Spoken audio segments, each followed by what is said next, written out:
Après avoir vu cette série de 2 vidéos, vous pourrez réaliser le tableau de bord dynamique que vous voyez qui permet d'analyser le suivi de prise de CP ou de RTT suivant les années, suivant les régions ou bien suivant les qualifications du personnel que vous avez.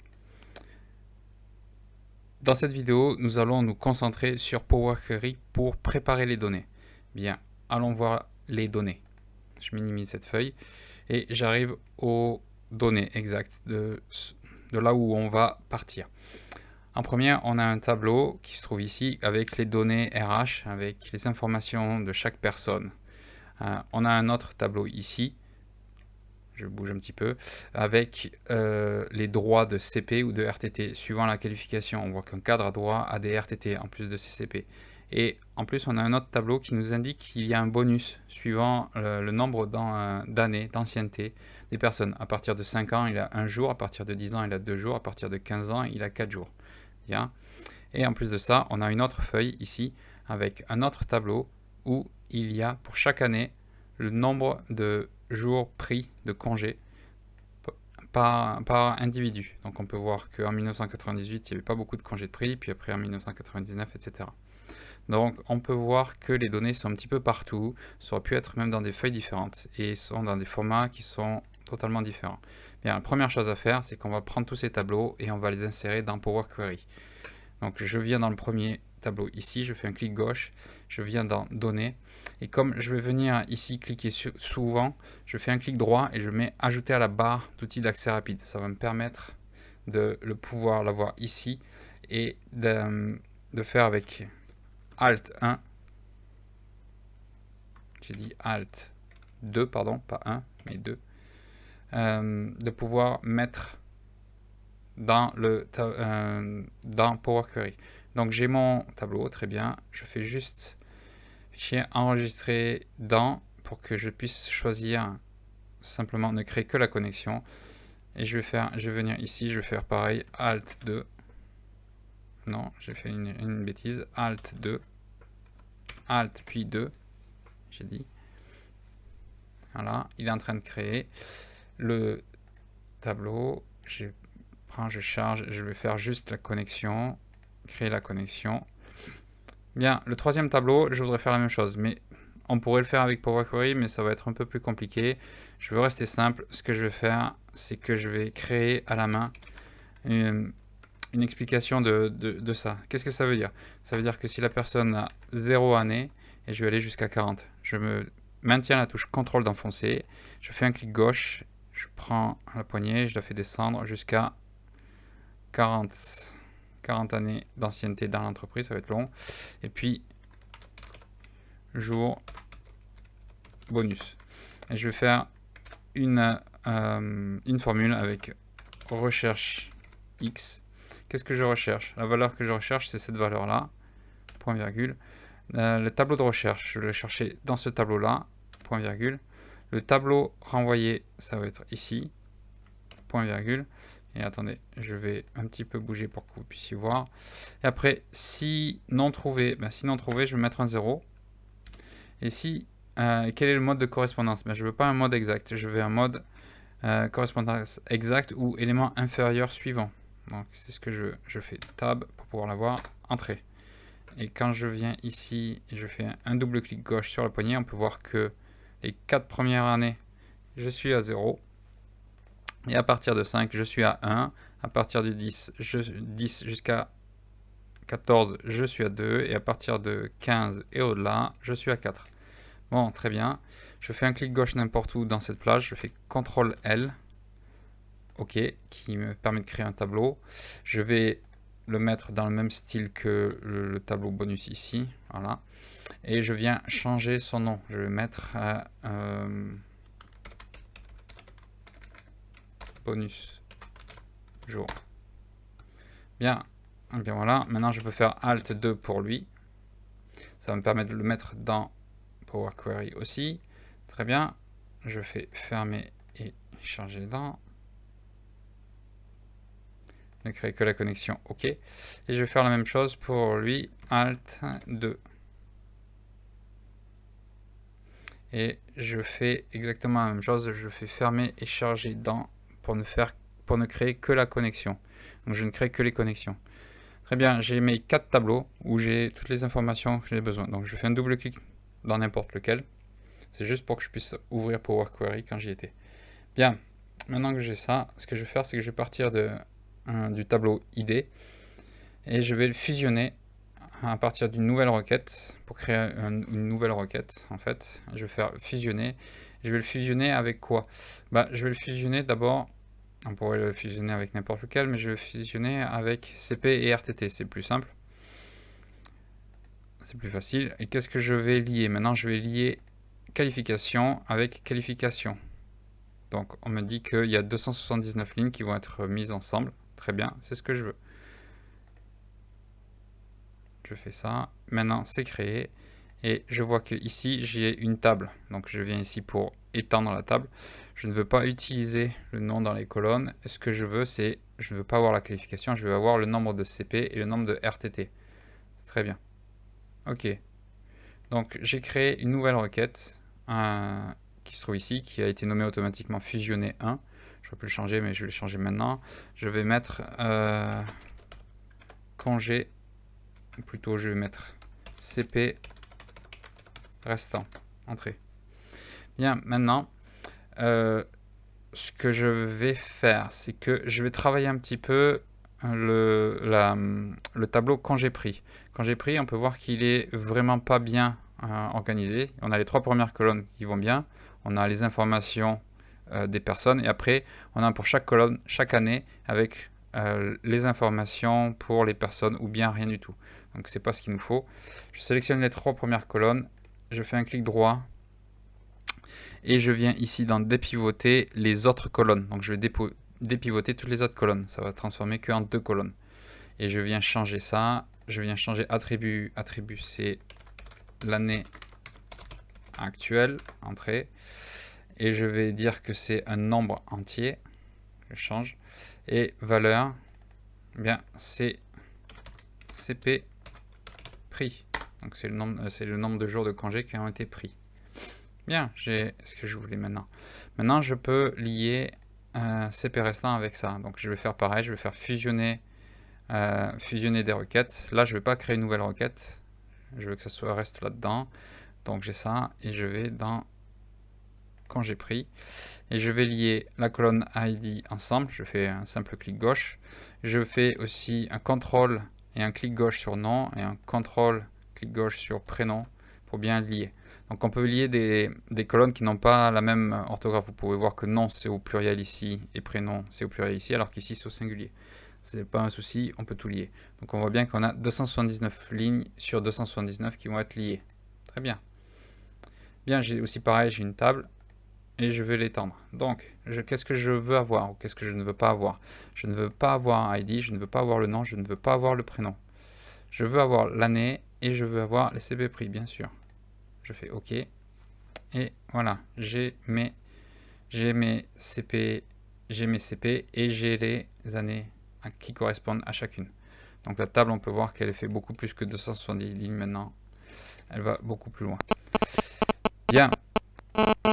Maintenant, je vais, avant de lier l'autre table qui correspond au bonus, le bonus, en fait, ici, on peut voir que c'est l'ancienneté, l'année, et le jour, le nombre de jours bonus. Bon, l'inconvénient, c'est que je n'ai rien à lier ici, j'ai pas l'ancienneté. Donc, comment avoir l'ancienneté? Bien, il va falloir que je prépare un petit peu tout ça. Alors, je vais préparer les données ici. Je vais travailler avec la date d'entrée et la date de sortie. En premier, je prends la date d'entrée, je fais un clic droit, dupliquer la colonne. Ok, il crée une nouvelle colonne, il a copié. Je vais faire une deuxième fois, encore, dupliquer la colonne. Donc, il a créé 2 fois. Et ici, je fais transformer.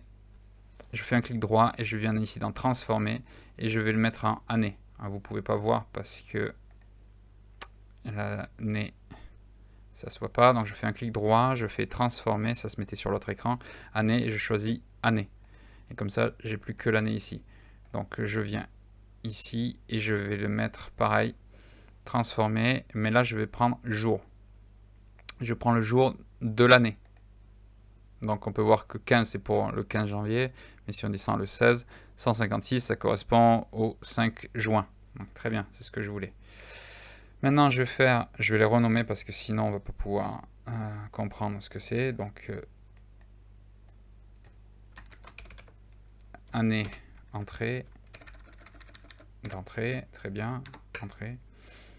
Un double clic pour pouvoir renommer. Et après, ici, je fais jour, espace, et je supprime après le reste. Entrée. Bien, je fais pareil pour la date de sortie. Donc, je fais dupliquer la colonne. Et encore une fois, dupliquer la colonne. Je prends celle-ci et celle-ci. Je fais un clic gauche, pardon, et j'avais fait un clic droit. Je les amène ici. Et maintenant, pour cette colonne, clic droit, transformer année, tout simplement ici. Et clic droit ici, transformer et jour de l'année. Bien, et je fais pareil, je renomme ici en année. J'ai oublié de mettre un espace, année de sortie. Et puis ici, c'est... Vous pourriez très bien le laisser... Opa, qu'est-ce que j'ai fait? Colonne supprimée, non. Colonne renommée, oui, c'est ce que je veux. Année de sortie, c'est bien. Et ici, je double-clique, donc date de sortie, c'est pas la date, mais c'est... Pourquoi je supprime? Non, je ne veux pas supprimer la colonne, je veux supprimer ce qu'il y a écrit dedans. Donc, ce que je veux, c'est le jour. Vous pourriez très bien le laisser écrire, mais ça serait beaucoup plus compliqué après pour pouvoir choisir les colonnes quand on va faire des calculs dessus. Vous allez voir pourquoi. Donc, maintenant, j'ai la date d'entrée, j'ai la date de sortie, j'ai l'année d'entrée, j'ai le jour d'entrée, et j'ai l'année de sortie, et j'ai le jour de sortie. Très bien. Maintenant, à partir de ça, je peux calculer l'ancienneté, puisqu'en fait aussi, j'ai l'année actuelle. Donc, je vais dans Ajouter, je vais colonne personnalisée, et qu'est-ce que je vais me faire? Je vais faire ancienneté, et je vais faire quoi? Je vais faire l'année actuelle, je fais un double clic ici, moins, oups, ici il faut que je clique, moins l'année d'entrée. Donc tout simplement, OK. Et voilà, j'ai l'ancienneté, 0, 1, 2, 3, tac. C'est ce que je voulais. Bien, maintenant que j'ai ce que je voulais, je vais juste le mettre à côté d'ici, ancienneté. Je vais fusionner avec la table de bonus. Donc je viens dans Accueil, Fusionner, Fusion de requête. J'aurais pu faire un clic directement là. Et bonus jour, l'année, en fait, qui est ancienneté, que je viens lier à l'ancienneté qui se trouve ici. Donc j'ai 2721 lignes qui sont bien liées à 2721 lignes. OK. Très bien. Et la table, je ne veux pas l'année, mais je veux juste le jour de bonus. OK, donc comme ça, je vois les jours de bonus auxquels il a droit. Bien, une fois que j'ai ça, j'ai le nombre de congés de pris, j'ai les bonus, mais j'ai pas le nombre de congés. Où est-ce que c'était avant? Donc j'ai l'année, j'ai les jours à entrée, date de sortie, le nombre de CP, voilà, qui sont un petit peu écartés. OK. Nombre de CP, nombre de RTT. Ce que je vais faire, c'est que juste pour que je puisse mieux m'y retrouver, je vais le mettre à côté des jours bonus ici.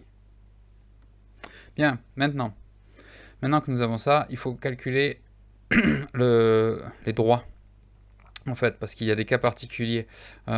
Cette personne a droit à 25 jours de CP, mais si c'est sa première année, il a droit à 0 jours de CP en France. Et si c'est l'année où il sort, eh bien, ça sera au prorata du nombre de jours qu'il aura travaillé. Donc ça ne va pas forcément être 25 tout le temps. Donc pour ça, on va faire un calcul. Donc je viens ajouter une colonne personnalisée. Donc qu'est-ce que je viens faire? Je vais calculer un coefficient, on va faire pour le CP. Donc, coefficient de CP, on va faire une condition, ça va être if. Si, alors si quoi? Bien, si l'année actuelle égale l'année d'entrée. L'année d'entrée qui se trouve ici. Bien, alors, je fais 2 espaces. Then, alors, Si l'année actuelle est égale à l'année d'entrée, c'est-à-dire qu'il n'a pas le droit, il n'a pas le droit à avoir des CP. Donc c'est 0. Ok. Sinon, eh bien, je vais faire encore un autre if. Voilà. Si l'année actuelle, double-clic, égale l'année de sortie,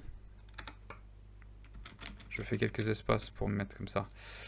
Then, alors quoi? Mais qu'est-ce qu'on va faire? Ben, on va faire le jour de sortie divisé par 365. Donc ça me permet de savoir combien est-ce que c'est.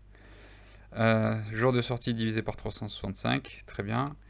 Et sinon, ben ça veut dire qu'il a eu une année complète, donc il a droit à tous ses congés, tous ses CP.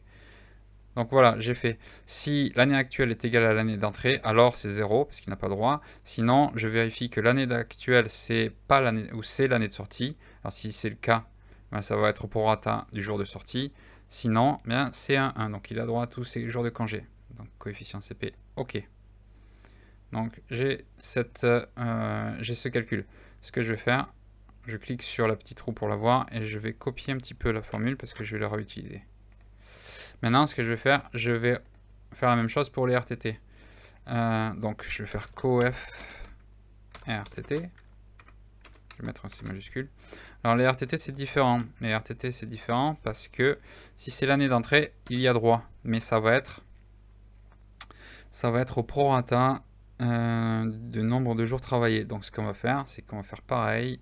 Ici, au lieu de mettre le 0, il faut mettre donc on va mettre 300. Oups, pardon.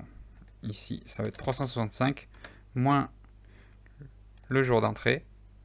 Donc ça me donne le nombre de jours qu'il aura travaillé dans cette année. Je ne veux pas aller à la ligne, je vais juste fermer la parenthèse. Et divisé par 365. Donc j'ai le jour d'entrée, 365 moins le jour d'entrée, le tout divisé par 365. Et le reste, c'est exactement pareil que l'autre formule. Ok. Donc je peux voir que la première année, il y avait quasiment droit à tout. Bien, une fois que j'ai fait ces colonnes, bon, c'est beaucoup d'étapes, mais je préfère y aller étape par étape et créer des colonnes en plus, quitte à les supprimer après à la fin, c'est ce que je fais. Mais c'est juste pour que je puisse avoir un cheminement logique et quand je reviens sur ces requêtes, je peux voir le cheminement qui a été fait.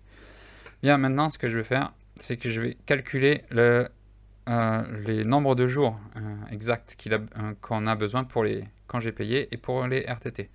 Donc, je rajoute encore une colonne. Bien, alors, on va mettre droit CP. Bien, c'est égal à quoi? C'est égal coef CP multiplié par nombre de CP par an. Voilà. Ok. Donc on peut voir que première année c'était 0, puis après les autres c'était 25. Ok, c'est ce que je voulais. Je fais pareil. Personnaliser. Et je viens dans droit, je renomme RTT. Ça va être la même pratique. Je viens dans la colonne coefficient RTT multiplié par nombre de CP par an. D'accord? Ok. Et c'est bon. Ok, et donc je peux voir que là, il avait droit quasiment à tout. Il n'avait pas entièrement droit à ces jours, mais il avait quasiment droit à tout. Je me suis trompé parce que c'est pas le bon. Je vais revoir ici parce qu'il ne devrait pas avoir 25, mais il devrait y avoir que 10. J'ai mis CP par an alors que c'est pas CP ici. Je me suis trompé, mais ça doit être nombre de RTT par an. Donc, ok. Voilà, c'est beaucoup mieux. Donc c'était quasiment les 10 qui étaient là. Bien. Ensuite, ben, ce que l'on va faire, c'est qu'on va faire la somme de quoi? La somme des RTT, la somme des CP, et puis la somme du bonus aussi. Donc, je rajoute encore une autre colonne. Ça fait beaucoup d'étapes, mais comme j'ai dit, je préfère avoir ça quand j'ai total. Bien, qu'est-ce que je veux? Je veux droit RTT plus droit CP plus jour bonus. Et là, ça me permet d'avoir toute la totalité des jours que la personne a droit à prendre. Je vais mettre plutôt droit congé total. Ok, ben on peut voir que là, par exemple, 25 plus 10, ça fait bien 35. Et au bout d'un moment, on voit que c'est 25 plus 10 plus le jour de bonus qui vient s'ajouter, ça fait 36. Donc ça marche bien. Bon, ce que je vais faire, c'est que je vais supprimer quelques colonnes parce qu'on commence à avoir beaucoup de colonnes qui ne servent, enfin qui étaient juste pour ce calcul-là. Et ça me gêne d'avoir tout ça. Donc droit RTT, droit CP, coefficient, ça, nombre de RTT par an, nombre de CP par an. Tout ça, je peux le prendre et je peux le supprimer maintenant que j'ai fait mes calculs. Une chose par contre, je veux calculer le nombre de jours qui restent à la personne pour prendre. Donc qu'est-ce qu'il faut que je fasse? Il faut juste que je fasse les CP pris moins les droits. Enfin, c'est plutôt l'inverse. C'est le droit au congé moins le nombre de CP pris. Donc ce que je fais, ajouter encore une nouvelle colonne. J'ajoute donc congé restant. Je vais mettre tout au pluriel. Congé restant. Et donc, je disais que c'était le droit congé moins CP pris. Ok. Donc, on peut voir qu'il reste des CP. Et si je viens ici dans les filtres, on peut voir qu'il y en a même des négatifs. Ok, ça veut dire qu'il y a des personnes qui ont pris des jours sans solde, certainement, alors qu'ils ne pouvaient pas en prendre en théorie. Une chose, c'est que pour faire nos calculs après derrière, avoir des nombres négatifs, c'est intéressant parce que ça permet de voir qui a pris, enfin combien de personnes ont pris et quelle quantité, alors qu'ils n'y avaient pas droit, mais qu'ils en avaient besoin, certainement. Mais ça va fausser parce que c'est des nombres négatifs et ça va, si jamais il y a eu une personne qui a pris 4 jours qui ne devait pas, ça fait moins 4, et qu'une personne n'a pas pris 4 jours, ça va faire un total de 0. Alors, et ça va ne permettre de ne rien voir, alors qu'il y a des jours qui restaient, 4 jours qui restaient. Donc je vais faire une autre colonne en plus, mais je vais faire une colonne conditionnelle ici, sur congé restant. Donc qu'est-ce que je vais faire? Je vais faire congé restant, mais ABS pour dire absolu, c'est-à-dire que je ne veux pas de négatif. Donc je la fais sur... Alors il faut que j'aille tout en bas, je vais le modifier. Hop. Il faut que j'aille tout en bas avec le clavier congé restant, égal est supérieur ou égal à 0. Eh bien, qu'est-ce que c'est? Sélectionner une colonne. Eh bien, ça va être congé restant. Donc, je viens avec le clavier, hop là, je la sélectionne, congé restant. Et sinon, eh bien, je fais 0. Comme ça, quand j'ai un négatif, eh bien, ça sera directement 0. OK. Et là, on peut voir que si je viens ici, je vois que je commence bien à 0. J'ai pas de négatif. Très bien. Bien, j'ai tout. Maintenant, je vais encore enlever, supprimer des colonnes parce qu'il y a des colonnes qui ne servent strictement à rien. Donc, si je reviens ici, qu'est-ce que j'ai? J'ai l'ID, le nom, le prénom. Très bien. J'ai le sexe et la date de naissance de la personne. Ça ne m'intéresse pas. Donc, je les sélectionne, clic droit, supprimer. Cadre, ça m'intéresse. Enfin, si c'est qualification plutôt. L'agence, ça m'intéresse. Date d'entrée, ça ne m'intéresse pas. Je vais supprimer. Année d'entrée, jour d'entrée, tout ça, ça ne m'intéresse pas non plus, je vais les supprimer. Année d'entrée, jour d'entrée, date de sortie, année de sortie, jour de sortie, ça ne m'intéresse pas. Donc je sélectionne tout ça et je supprime les colonnes. Parce que c'était pour faire des calculs, mais maintenant les calculs sont faits.